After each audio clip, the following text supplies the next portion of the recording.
NCL টি-20তে চলছে তামিমের রানের খেলা। আগের ম্যাচে দাপুটে 50-র পর এবার হাঁকালেন একের পর এক বাউন্ডারি। বিপিএল এর আগে সব রকম ভাবে নিজেকে প্রস্তুত করছেন এই ড্যাশিং ওপেনার। তবে তামিমের দিনে নজর কেড়েছেন চট্টগ্রামের পেসার ফাহাদ হোসেন ও ব্যাটার মাহমুদুল হাসান জয়। ঢাকা বিভাগের বিপক্ষে চট্টলার জয়ের খবর জানাচ্ছেন পার্থ বণিক।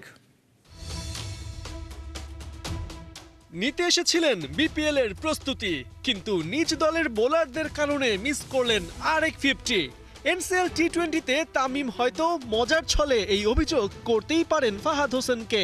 বাঁহাতি পেসারের 4 উইকেটে প্রতিপক্ষ ঢাকা বিভাগ অল আউট মাত্র 64 রানে। আর দর্শকরাও বঞ্চিত তামিমের আরেক ধুন্ধুমার ব্যাটিং ডিসপ্লে থেকে।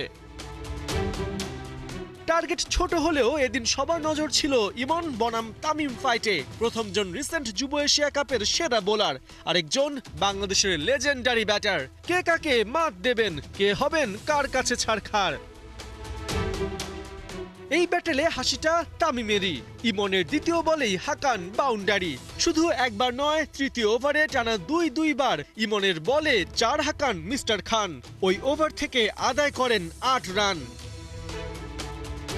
অবশ্য পঞ্চম ওভারেই টার্গেট অনেকটাই ক্লোজ করে আনেন মাহমুদুল হাসান জয়। শুভাগতর ওভারে একাই হাঁকান 1 বাউন্ডারি আর 2 ছয়।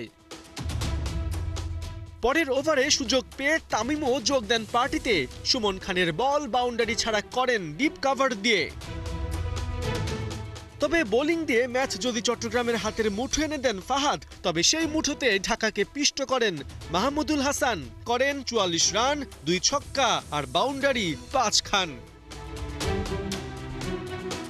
অন্যদিকে তামিমের চেষ্টা ছিল বাউন্ডারি দিয়ে ম্যাচ শেষ করার, কিন্তু সেই চেষ্টায় শুধুই নষ্ট হয়েছে বল। তাই সিঙ্গেলস দিয়েই ম্যাচ বের করে আনেন মাহমুদুল হাসান। সাথে 10 উইকেটের জয়ে চট্টগ্রামকে আনন্দে ভাসান। তামিমও অপরাজিত থাকেন 29 বলে 21 রানে। তবে এই ম্যাচে বাউন্ডারি দিয়েই রান বের করার চেষ্টায় ছিলেন তামিম। তাই তো 21 রানের মাঝে কেবল 1 রানই দৌড়ে নিয়েছেন। বাকি 20 রান করেছেন 5 বাউন্ডারি দিয়ে। পার্থ বণিক, ৭১। বৈচিত্র্যময় স্পিন দিয়ে মুজিব গাজানফরদের মতো বিশ্ব ক্রিকেট রাঙাতে চান বাংলার আলিস আল ইসলাম। পাখির চোখ করেছেন জাতীয় ক্রিকেট লিগ আর বাংলাদেশ প্রিমিয়ার লিগে। ওই মিশনে শনিবার সিলেটে দেখিয়েছেন আঙ্গুলের ভেলকি। এনসিএল খুলনার বিপক্ষে 24 রানে 3 উইকেট নিয়ে ঢাকা মেট্রোকে জিতিয়েছেন। বিস্তারিত জানাচ্ছেন সাইফুল রূপক। 3 উইকেট ম্যাচ সেরা পুরস্কার। তারপর আলিসকে সামনে পেলে মিস্টিরিয়াস বিষয়গুলো সামনে চলে আসে। Mysterious spinner. 3টা উইকেটের মধ্যে কোন ডেলিভারিগুলো কেমন ছিল, কি ভ্যারিয়েশন প্রয়োগ করেছেন? না, আলহামদুলিল্লাহ সব কিছুই ট্রাই করি। আপনার অফ স্পিন, ক্যারাম আর একটা জুড়ে বল। তো আলহামদুলিল্লাহ হয়তো এক্সিকিউশনটা একটু লাস্ট 2 ম্যাচে হচ্ছিল না। লাস্ট 2 ম্যাচে প্রতি ম্যাচে আমি 3টা করে খারাপ বল করতেছিলাম। আজকে হয়তো ওইটা রিডিউস হয়ে একটা খারাপ বলে আসছে।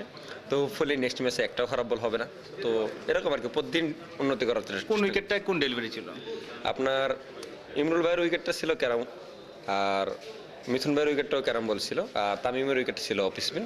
এই যে এতগুলো ভ্যারিয়েশন জানেন, আপনি দ্বিধায় থাকেন যে কোন বলটা কখন করবেন? না, অবশ্যই একটু কনফিউশন আছে এইখানে, কারণ এটা ব্যাটসম্যানের উপর ডিপেন্ড করে যে ব্যাটসম্যান আসলে কোন মুডে আছে বা কোনখানে চাচ্ছে বল, বা আমার ফিল্ডার অনুযায়ী এটা কনফিউশন থাকতে পারে।